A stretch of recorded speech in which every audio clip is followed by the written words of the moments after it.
বিপ্লবে কেন যোগ দিলাম? এই দেশে একমাত্র হিন্দু মুসলমান সবাই এই জামাত ইসলামের কাছে সুরক্ষা থাকবে। আর এখানে আছে আবুল কালাম আজাদ ভাই।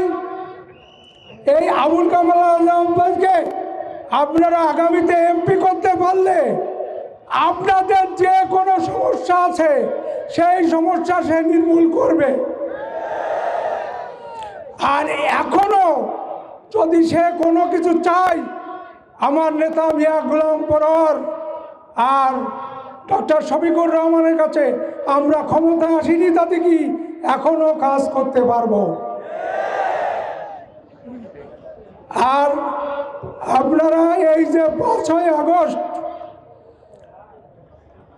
সাবেক প্রধানমন্ত্রী শেখ হাসিনা যদি 5ই আগস্ট 2 ঘন্টা দেরি করত, তার লাশ টুকরো টুকরো হয়ে যেত এই বাংলার মাটিতে। বেশিরভাগ সরকারের স্থান এ দেশে আর হবে না। অমুক আসবে তমুক আসবে, কেউ আসবে না। আর যে পলাই যায় সে এদেশে আর আসে না, কোনোদিন আসেনি।